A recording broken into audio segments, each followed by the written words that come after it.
Hello! Aujourd'hui, j'ai envie de venir partager quelque chose avec vous parce que ces 2 derniers jours, donc hier et aujourd'hui, j'ai passé du temps avec deux amis très chers à mon cœur que j'aime beaucoup, avec qui voilà, on partage vraiment des choses très intimes et avec qui on a toujours des conversations hyper intenses. Et en fait, je me suis rendu compte à quel point c'est précieux d'avoir des relations comme ça et des relations où en fait on a l'espace de vivre nos émotions. Et le conseil enfin la chose que j'ai envie de vous transmettre, c'est que quand en face de vous, une personne voilà, qui est chère à votre cœur, un ami, une amie, une personne, un proche, une personne de votre famille, je vais se mettre à pleurer ou alors exprime de la colère face à une situation qu'il ou elle vit, la meilleure chose que vous avez à faire, c'est de tenir l'espace. Et tenir l'espace, des fois, c'est se taire et ne rien dire. Et c'est pas facile parce que souvent on n'a qu'une envie, enfin, souvent on va être consciemment ou inconsciemment euh, euh, dérangé, je sais pas si c'est le bon mot, ou en tout cas trigger, ça va nous activer, nous enclencher de voir quelqu'un en face de nous, d'autant plus quelqu'un qu'on aime, qui nous est proche par exemple, qui pleure. Parfois on peut être mal à l'aise, ou on sait pas quoi dire, et en fait, je pense que une des choses les plus précieuses qu'on peut apporter à ce proche ou cette proche qui est en train de vivre une émotion en face, c'est juste d'être là.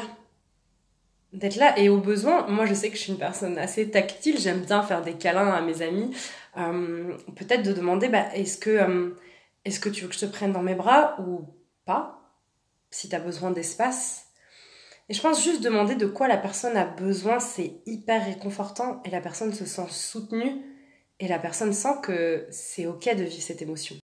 Ça va vraiment lui permettre d'aller au bout de son émotion parce que quand on est seul, par exemple, ce dont on a besoin, c'est si on pleure, on a besoin d'aller jusqu'au bout de notre tristesse, jusqu'au bout de nos larmes et de pleurer jusqu'au bout. En tout cas, quand on développe son intelligence émotionnelle.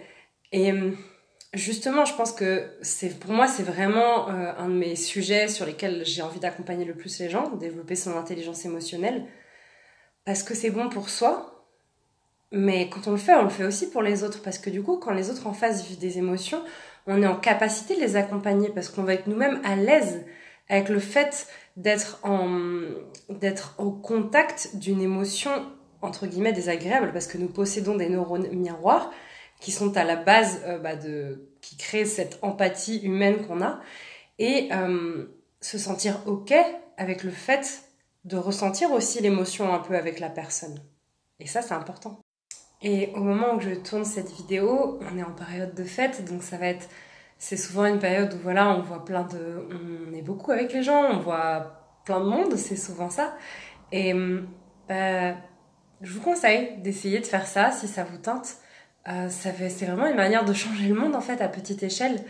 Et plus vous allez le faire et plus vous allez permettre à l'autre de vous réguler. La co-régulation, c'est quelque chose qu'on apprend avec le système nerveux. Et vous allez laisser l'espace à l'autre et l'autre va avoir l'espace de vivre son émotion et vous allez vous créer des relations magnifiques. Donc si vous avez envie d'apprendre à faire ça pour vous, on peut le faire ensemble en séance. Il suffit d'aller regarder mes services ou alors de m'envoyer un message. Et en tout cas, je vous souhaite de belles fêtes et de belles relations avec vos proches.